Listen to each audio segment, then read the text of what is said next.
প্রাচীন পৃথিবীর বুকে এমন এক সভ্যতার উত্থান হয়েছিল যা তার সময়ের থেকে কয়েকশো বছর এগিয়ে ছিল।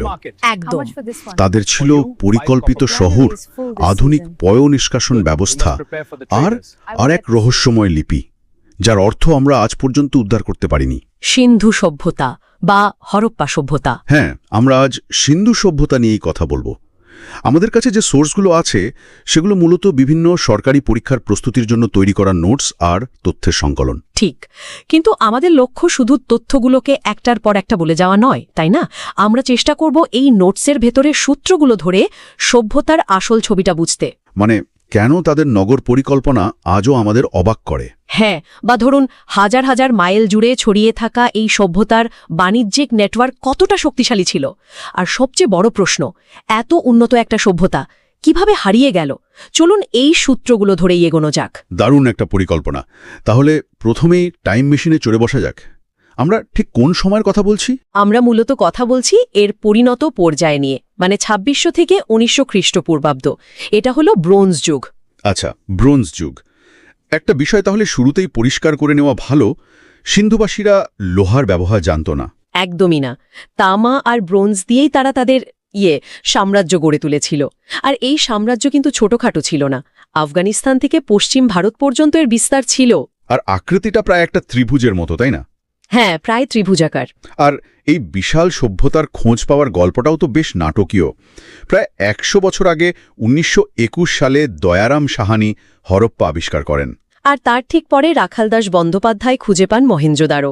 জন মার্শালের নেতৃত্বে যখন খনন কার্য শুরু হলো, তখন থেকেই তো একটার পর একটা বিস্ময়কর তথ্য সামনে আসতে থাকলো। আর সেই বিস্ময় শুরুটাই হয় তাদের শহরগুলোকে দেখে। হ্যাঁ, তাদের নগর পরিকল্পনা। সোর্সগুলোতে বারবার গ্রিড সিস্টেমের কথা বলা হয়েছে। বিষয়টা ঠিক কি? রাস্তাগুলো একে অপরকে ৯০ ডিগ্রি কোণে ছেদ করত। ঠিক তাই। এটা শুনলে তো আজকের দিনের কোনো পরিকল্পিত শহরের কথা মনে হয়, যেমন ধরুন নিউ ইয়র্ক বা চণ্ডীগড়। তুলনাটা একদম সঠিক। ভাবুন একবার, কোনো স্যাটেলাইট বা আধুনিক প্রযুক্তি ছাড়াই তারা এমন নিখুঁত জ্যামিতিক নকশায় শহর তৈরি করেছিল। শুধু তাই নয়, প্রায় সব বাড়িতেই ছিল নিজস্ব কুয়ো আর স্নানাগার। আর সবচেয়ে অবাক করার মতো বিষয় হল তাদের পয়ঃনিষ্কাশন ব্যবস্থা, ড্রেনেজ সিস্টেম। ওটা তো অবিশ্বাস্য। এটা নিয়ে আমি পড়ছিলাম আর অবাক হচ্ছিলাম। বলা হচ্ছে প্রতিটি বাড়ি থেকে নর্দমা বেরিয়ে মূল রাস্তার ঢাকা দেওয়া ড্রেনের সঙ্গে যুক্ত ছিল। আর পরিষ্কার করার জন্য ম্যানহোলেরও ব্যবস্থা ছিল। হ্যাঁ, এটা তো আজকের দিনের অনেক শহরের জন্য একটা বড় চ্যালেঞ্জ। ঠিক এখানেই সিন্ধু সভ্যতা বাকিদের থেকে আলাদা।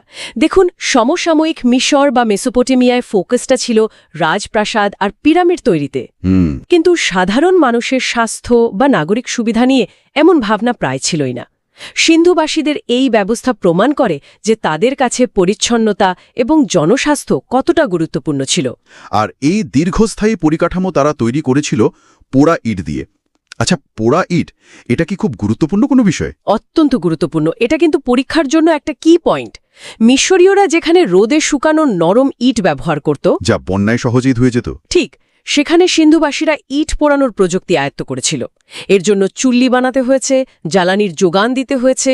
এটা শুধু একটা নির্মাণ সামগ্রী নয়, এটা তাদের দীর্ঘমেয়াদী পরিকল্পনা আর প্রযুক্তিগত জ্ঞানের এক অসাধারণ প্রমাণ। তার তাদের শহরগুলো শুধু সুন্দরই ছিল না, খুব টেকসইও ছিল। আচ্ছা, শহরগুলোর গঠন কি সব জায়গায় একই রকম ছিল? এই যে সিটাডেল আর লোয়ার টাউনের ব্যাপারটা, এটা কি? সাধারণত শহরগুলোকে দুটো ভাগে ভাগ করা হতো। পশ্চিমের উঁচু এলাকা, যাকে বলা হয় সিটাডেল বা দুর্গ। সম্ভবত শাসকরা বা ধনী বণিকরা সেখানে থাকতেন। হ্যাঁ, এমনটাই অনুমান করা হয়। আর পূর্বের নিচু এলাকা বা লোয়ার টাউন ছিল সাধারণ মানুষের বাসস্থান। কিন্তু এখানেও কিছু মজার ব্যতিক্রম আছে যা পরীক্ষার জন্য খুব জরুরি। যেমন চানহুদারো নামের শহরটিতে কোনো সিটাডেলই পাওয়া যায়নি। আবার ধোলাভিরা শহরটি ছিল ৩ ভাগে বিভক্ত: সিটাডেল, মধ্যমনগর এবং নিম্ননগর। আচ্ছা, তার সব শহরের চরিত্র এক ছিল না?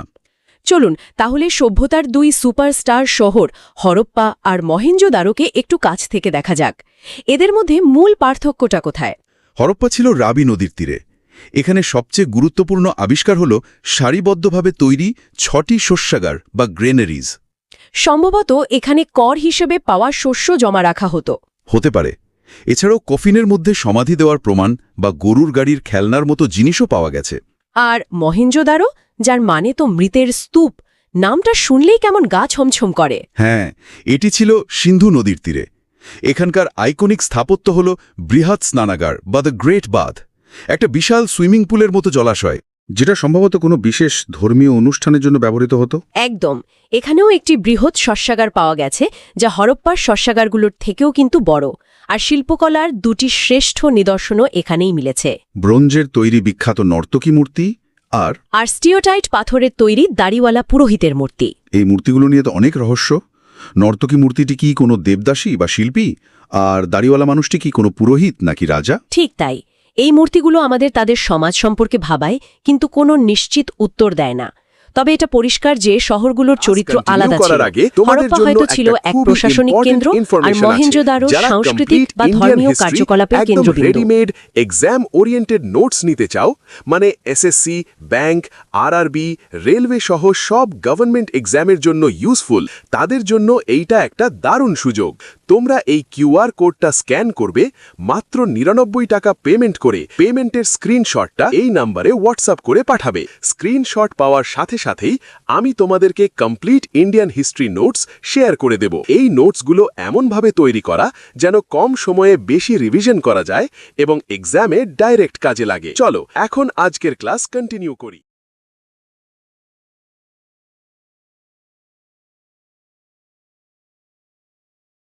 বড় শহরগুলোর বাইরেও তো অনেক গুরুত্বপূর্ণ কেন্দ্র ছিল, যেমন লোথাল, যাকে বলা হয় সিন্ধু সভ্যতার বন্দর। একদম। গুজরাতের ভোগাবা নদীর তীরে অবস্থিত লোথাল ছিল তাদের বাণিজ্যিক গেটওয়ে আর কি। এখানকার সবচেয়ে বড় আবিষ্কার তো কৃত্রিম পোতাশ্রয় বা ডকইয়ার্ডটা, তাই না? হ্যাঁ, ভাবা যায় তারা জাহাজ ঢোকানোর জন্য কৃত্রিম খাল তৈরি করেছিল। এখান থেকেই মেসোপটেমিয়ার সঙ্গে তাদের ব্যবসা বাণিজ্য চলত। লোথালে তো ধানের তুষো পাওয়া গেছে। হ্যাঁ, যা প্রমাণ করে তারা ধান চাষের সঙ্গে পরিচিত ছিল, যদিও গম আর বার্লি ছিল তাদের প্রধান খাবার। এই পয়েন্টটা কিন্তু খুব গুরুত্বপূর্ণ। তার মানে লোথাল ছিল একটা ব্যস্ত আন্তর্জাতিক বন্দর। আচ্ছা, অন্য কেন্দ্রগুলোরও কি এমন কোনো বিশেষত্ব ছিল? যেমন ধরুন কালীবঙ্গান, এর নামের অর্থ নাকি কালো চুড়ি। হ্যাঁ, রাজস্থানের এই কেন্দ্রটির বিশেষত্ব হল এখানে বিশ্বের প্রাচীনতম লাঙল দেওয়া কৃষিক্ষেত্রের প্রমাণ পাওয়া গেছে। ও, প্রাক হরপ্পা যুগেই এখানকার মানুষ জমি চাষ করতে শুরু করেছিল। উটের হাড়ও এখানে মিলেছে। তবে মজার বিষয় হল, এত উন্নত একটি সভ্যতার অংশ হয়েও কালীবঙ্গানের জলনিকাশি ব্যবস্থা কিন্তু ততটা ভালো ছিল না। এটা তো অদ্ভুত। কেন এমন হতে পারে? হয়তো এটি একটি পুরনো কেন্দ্র ছিল, বা ভৌগোলিক কারণে তারা অন্য শহরগুলোর মতো ব্যবস্থা গড়ে তুলতে পারেনি। হতে পারে। আচ্ছা, ধোলাভিরা নিয়েও তো অনেক কথা শোনা যায়। ধোলাভিরা হল জল ব্যবস্থাপনার এক অসাধারণ উদাহরণ। গুজরাটের কচ্ছের মতো একটা শুষ্ক অঞ্চলে তারা বৃষ্টির জল ধরে রাখার জন্য বিশাল বিশাল জলাধার এবং বাঁধ তৈরি করেছিল। ওয়াও! এখানকার আরেকটি বিখ্যাত আবিষ্কার হল একটি সাইনবোর্ড, যেখানে 10টি বড় হরপ্পান চিহ্ন রয়েছে। আর রাখিগাড়ি, যা হরিয়ানায় অবস্থিত, বর্তমানে সিন্ধু সভ্যতার বৃহত্তম কেন্দ্র হিসেবে পরিচিত। তার মানে প্রতিটি শহরেরই নিজস্ব একটি পরিচয় ছিল। কোনোটি বাণিজ্যিক কেন্দ্র, কোনোটি কৃষিভিত্তিক, আবার কোনোটি জল ব্যবস্থাপনায় সেরা। আচ্ছা, এদের অর্থনীতিটা ঠিক কিভাবে চলত? মুদ্রা তো ছিল না, তাহলে? বাণিজ্য চলত বিনিময় প্রথা বা বার্টার সিস্টেমে, কিন্তু এই ব্যবস্থাকে তারা একটা অসাধারণ স্তরে নিয়ে গিয়েছিল। কিভাবে? তারা মাপার জন্য নিখুঁত ওজনের বাটখারা ব্যবহার করত, যা ছিল 16 গুণিতক। চুনা পাথর বা চট দিয়ে তৈরি এই বাটখারাগুলো আফগানিস্তান থেকে গুজরাট পর্যন্ত সব জায়গায় একই মানের ছিল। এটা তো আজকের দিনের আইএসও সার্টিফিকেশনের মতো, যা তাদের বাণিজ্যে আস্থা এবং স্বচ্ছতা তৈরি করত। একদম। আর এই বাণিজ্যের সবচেয়ে গুরুত্বপূর্ণ পণ্যটি কী ছিল? তুলা। সিন্ধুবাসীরাই পৃথিবীতে প্রথম তুলার চাষ করে এবং তা থেকে কাপড় তৈরি করে। গ্রিকরা সিন্ধু অঞ্চল থেকে আসা এই কাপড়কে সিন্ডন বলত, যা সিন্ধু শব্দ থেকেই এসেছে। দারুণ! এবার একটু তাদের সমাজ আর ধর্মবিশ্বাসের দিকে নজর দেয়া যাক। প্রচুর নারী মূর্তি পাওয়া গেছে, যাকে বলা হচ্ছে মাতা দেবী বা মাদার গডেস। এর থেকে কি মনে হয় যে সমাজটা মাতৃতান্ত্রিক ছিল? এটা একটা জোরালো সম্ভাবনা। উর্বরতা এবং সৃষ্টির প্রতীক হিসেবে নারীর গুরুত্ব সম্ভবত অনেক বেশি ছিল, তবে প্রধান পুরুষ দেবতাও ছিলেন। পশুপতি মহাদেব বা প্রোটো-শিবা। হ্যাঁ, একটি সিলে ধ্যানমগ্ন এক যোগীমূর্তি পাওয়া গেছে, যাকে ঘিরে রয়েছে হাতি, বাঘ, গন্ডার এবং মহিষ। এছাড়াও তারা প্রকৃতি পূজাও করত, যেমন অশ্বত্থ গাছ বা কুচযুক্ত ষাঁড় তাদের কাছে পবিত্র ছিল। কিন্তু সবচেয়ে আশ্চর্যের বিষয় হল, আমাদের সোর্স বলছে কোনো মন্দির বা উপাসনালয়ের অস্তিত্ব পাওয়া যায়নি। এটা কিভাবে সম্ভব? এটাই সিন্ধু সভ্যতার সবচেয়ে বড় ধাঁধাগুলোর একটা। মিশর বা মেসোপটেমিয়ায় যেখানে বিশাল বিশাল মন্দির তৈরি হয়েছে, সেখানে হরপ্পায় কোনো নির্দিষ্ট উপাসনালয় নেই। তাহলে হয়তো তারা বাড়িতে বা খোলা জায়গায় প্রকৃতির উপাসনা করত। এর থেকে আরও একটা বিষয় অনুমান করা যায়, সমাজে সম্ভবত পুরোহিতদের চেয়ে বণিকদের প্রভাব বেশি ছিল। কারণ কোনো রাজপ্রাসাদও পাওয়া যায়নি। ঠিক, তাই মনে হয় কোনো একক রাজা নন, বরং বণিকদের একটি পরিষদ হয়তো এই সভ্যতা পরিচালনা করত। আর তাদের শিল্পকলা, মহেঞ্জোদারোরও সেই ব্রোঞ্জের নর্তকী মূর্তির কথা তো আগেই বললাম। হ্যাঁ, ওই মূর্তিটি লস্ট ওয়্যাক্স পদ্ধতিতে তৈরি, যা প্রমাণ করে ধাতু শিল্পী তারা কতটা দক্ষ ছিল। তাদের আরেকটা অসাধারণ শিল্পকর্ম হল সিলমোহর। নরম স্টিয়াটাইট পাথর দিয়ে তৈরি এই সিলগুলোতে নিখুঁতভাবে বিভিন্ন পশুর ছবি খোদাই করা থাকত, যার মধ্যে একশৃঙ্গী কাল্পনিক প্রাণী বা ইউনিকর্নের ছবি সবচেয়ে বেশি। হ্যাঁ, কিন্তু এই শিলমোহরের ছবিগুলোর ওপরেই তো সেই রহস্যময় লেখাগুলো রয়েছে, তাই না? হ্যাঁ, তাদের লিপি ঠিক একরাশ ছবি দিয়ে তৈরি এক চিত্রলিপি, কিন্তু এর পাঠোদ্ধার আজও সম্ভব হয়নি। লেখার ধরনটাও অদ্ভুত, বোস্ট্রফেডেন। মানে প্রথম লাইন ডান থেকে বামে আর পরের লাইন বাম থেকে ডানে, অনেকটা সাপের চলার মতো। একদম। এই লিপির অর্থ উদ্ধার করতে পারলেই হয়তো আমরা তাদের আসল পরিচয়, তাদের নাম, তাদের গল্প জানতে পারব। এত উন্নত, এত গোছানো একটা সভ্যতা, যার পতন কিভাবে হলো? আর্যদের আক্রমণের তত্ত্বটা তো এখন আর তেমনভাবে মানা হয় না। না, এখন আর একটিমাত্র কারণকে দায়ী করা হয় না। বেশিরভাগ গবেষকই মনে করেন যে এটি ছিল পরিবেশগত এবং প্রাকৃতিক বিপর্যয়ের এক সম্মিলিত ফল। কোনো একটি ঘটনায় এই সভ্যতা ধ্বংস হয়নি, বরং ধীরে ধীরে এর পতন হয়েছে। কি কি সম্ভাব্য কারণ থাকতে পারে? একাধিক কারণ রয়েছে, যেমন মহেঞ্জোদারো বা লোথালে বারবার বন্যার প্রমাণ পাওয়া গেছে। কালিবঙ্গানে মিলেছে ভূমিকম্পের চিহ্ন। কিন্তু সবচেয়ে বড় কারণ সম্ভবত জলবায়ু পরিবর্তন। হ্যাঁ, এবং নদীর গতিপথি বদলে যাওয়া। সরস্বতী নদীর মতো বিশাল একটি নদী শুকিয়ে যাওয়ায় কৃষি ব্যবস্থা ভেঙে পড়ে এবং মানুষ পূর্ব দিকে সরে যেতে বাধ্য হয়। বিশাল শহরগুলো রক্ষণাবেক্ষণের রসদও হয়তো একসময় ফুরিয়ে গিয়েছিল। তার মানে প্রকৃতির কাছেই হার মানতে হয়েছিল এই মহান সভ্যতাকে। সবশেষে চলুন একবার দেখে নিই কোন জিনিসগুলো এই সভ্যতার অংশ ছিল না। এটা বুঝতে সাহায্য করে যে তারা ঠিক কেমন ছিল। আমাদের সোর্স বলছে লোহা ছিল না। হ্যাঁ, তারা ছিল ব্রোঞ্জ যুগের মানুষ। দ্বিতীয়ত, মন্দির ছিল না, যা আমরা আগেই আলোচনা করেছি। তৃতীয়ত, তাদের সিলমোহরে বাঘের ছবি আছে কিন্তু সিংহের নেই। এটা বেশ অদ্ভুত।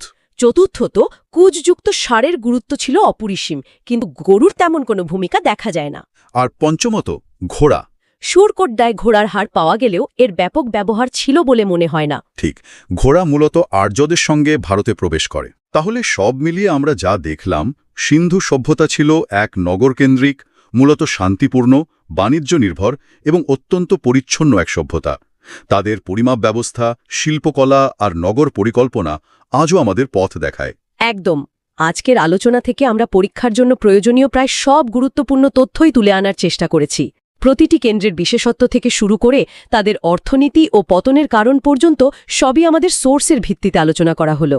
কিন্তু সব আলোচনার শেষে একটা প্রশ্ন আমার মাথায় ঘুরছে। কি প্রশ্ন? ভাবুন তো, যদি কোনোদিন তাদের ওই রহস্যময় লিপির